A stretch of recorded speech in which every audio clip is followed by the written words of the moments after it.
हरे कृष्ण। परम भगवान श्री हरि को प्रिय है ये पौष मास। इस विशेष शीतकालीन ऋतु में उनकी विशेष पूजा आराधना और तपस्या करने से वे अत्यधिक प्रसन्न होते हैं और हमारे आध्यात्मिक जीवन में पुण्य फल के साथ साथ हमें श्रेष्ठतम उनकी भक्ति भी प्रदान करते हैं। और इसी पवित्र पौष मास में हम श्रवण कर रहे हैं हमारे प्राचीन पुराणों और ग्रंथों से ली गई सुंदर आध्यात्मिक पौराणिक कथाएं। इसी कथा श्रृंखला की पिछली कड़ी में हमने सुना कि नैमिषारण्य में एकत्रित सभी ऋषिगण श्री सूत गोस्वामी से सुव्रत नामक ब्राह्मण के चरित्र का वर्णन सुनना चाहते हैं और उसी की कथा को आगे बढ़ाते हुए श्री सूत गोस्वामी ने सबसे पहले सोम शर्मा ब्राह्मण और उनकी पत्नी सुमना की कथा कहना आरंभ किया है। और इस समय सुमना अपने पति को समझाते हुए धर्म और अध्यात्म की व्याख्या कर रही है और एक ऐसी कथा का वर्णन कर रही है जिसमें दुर्वासा मुनि और भगवान दत्तात्रेय की तपस्या से प्रसन्न होकर धर्मदेव दुर्वासा मुनि के समक्ष प्रकट हुए हैं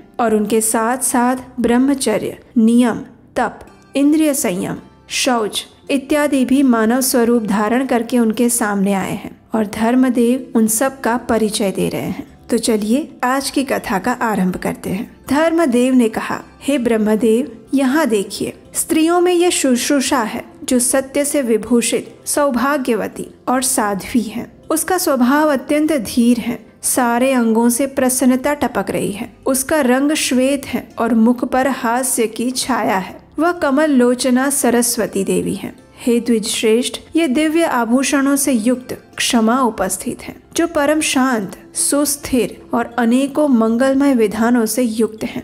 हे महाप्राज्ञ, आपकी ज्ञान स्वरूपा शांति भी दिव्य आभूषणों से विभूषित होकर यहाँ आई है। यह है तुम्हारी प्रज्ञा जो परोपकार में संलग्न, सत्यपरायण और स्वल्प भाषण करने वाली है। यह क्षमा के साथ बड़ी प्रसन्न रहती है। इस यशस्विनी के शरीर का वर्ण श्याम है। अब देखिए, जिसका शरीर तपाए हुए सोने के समान उद्दीप्त दिखाई दे रहा है वो महाभागा अहिंसा है। यह अत्यंत प्रसन्न और अच्छी मंत्रणा से युक्त है। वो यत्र तत्र दृष्टि नहीं डालती, ज्ञान भाव से आक्रांत होकर सदैव तपस्या में लगी रहती है। हे महाभाग, अब ये देखिए, आपकी श्रद्धा भी आई है जो अनेक प्रकार की बुद्धि से आक्रांत और अनेकों ज्ञानों से आकुल होने पर भी स्थिर है। ये श्रद्धा मनोहर और मंगलमयी है। सबका अच्छा चिंतन करने वाली, संपूर्ण जगत की माता, यशस्विनी और गौरवर्णा है। इधर ये मेधा उपस्थित है। उसके शरीर का रंग हंस और चंद्रमा के समान श्वेत है। गले में मोतियों का हार लटक रहा है। हाथ में पुस्तक और स्फटिकाक्ष की माला है। ये प्रज्ञा है जो सदैव ही अत्यंत प्रसन्न रहती है।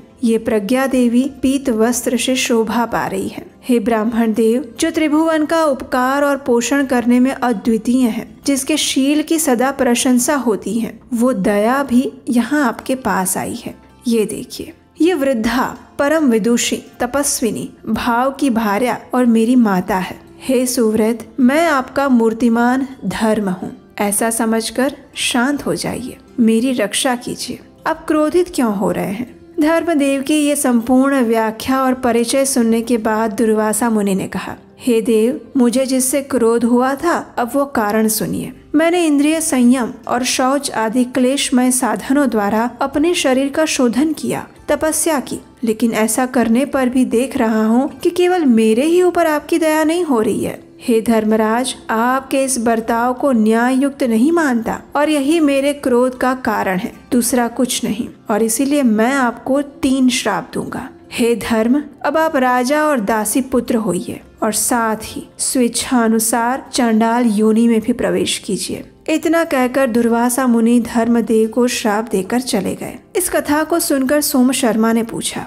हे भामिनी, महात्मा दुर्वासा का ये श्राप पाने के बाद धर्मदेव की क्या अवस्था हुई? उन्होंने इन श्रापों का उपभोग कैसे किया? अगर तुम जानती हो तो मुझे बताओ। तब सोम शर्मा ब्राह्मण की पत्नी ने कहा, हे प्राणनाथ, धर्म ने भरत वंश में राजा युधिष्ठिर के रूप में जन्म ग्रहण किया। जब वे दासी पुत्र होकर उत्पन्न हुए तब वे विदुर नाम से उनकी प्रसिद्धि हुई। और तीसरे श्राप का उपभोग बताती हूँ। जिस समय महर्षि विश्वामित्र ने राजा हरिश्चंद्र को बहुत कष्ट पहुँचाया, उस समय परम बुद्धिमान धर्म चांडाल के स्वरूप को प्राप्त हुए थे।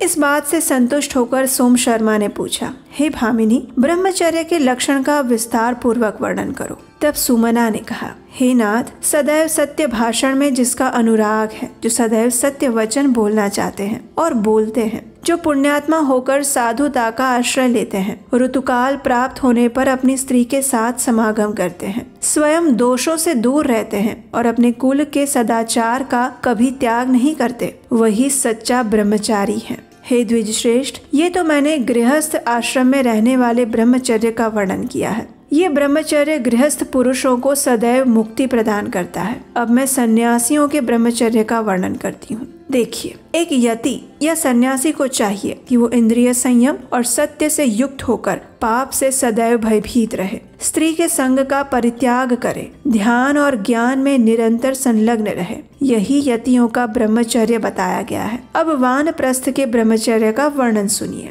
वानप्रस्थी को सदाचार से रहना चाहिए और काम और क्रोध का त्याग करना चाहिए। उच्च वृत्ति से जीविका चलाए और प्राणियों के उपकार में संलग्न रहे। यही वानप्रस्थ का ब्रह्मचर्य धर्म बताया गया है। अब मैं सत्य का वर्णन करती हूँ। जिसकी बुद्धि पराये धन और पराई स्त्री को देखकर आसक्त नहीं होती, वो पुरुष सत्यनिष्ठ कहा गया है। अब दान क्या है, ये सुनिए। जिससे मनुष्य जीवित रहता है। भूख से पीड़ित मनुष्य को भोजन के लिए अन्न अवश्य देना चाहिए। उसको देने से महान पुण्य होता है और दाता मनुष्य सदैव अमृत का उपभोग करता है। अपने वैभव के अनुसार प्रतिदिन कुछ न कुछ दान अवश्य देना चाहिए। सहानुभूति पूर्ण वचन कहना, तृण, शय्या, घर की शीतल छाया, पृथ्वी, जल, अन्न, मधुर वचन, आसन, वस्त्र या फिर निवास स्थान और पैर धोने के लिए जल, ये सभी वस्तुएं जो प्रतिदिन आए हुए अतिथि को निष्कपट भाव से अर्पण करता है, वो इस लोक और परलोक में भी आनंद का अनुभव करता है। जो दान और स्वाध्याय इत्यादि शुभ कर्मों के द्वारा अपने प्रत्येक दिन को सफल बनाता है, वो इस जगत में मनुष्य होकर भी देवता माना जाता है। हे पतिदेव,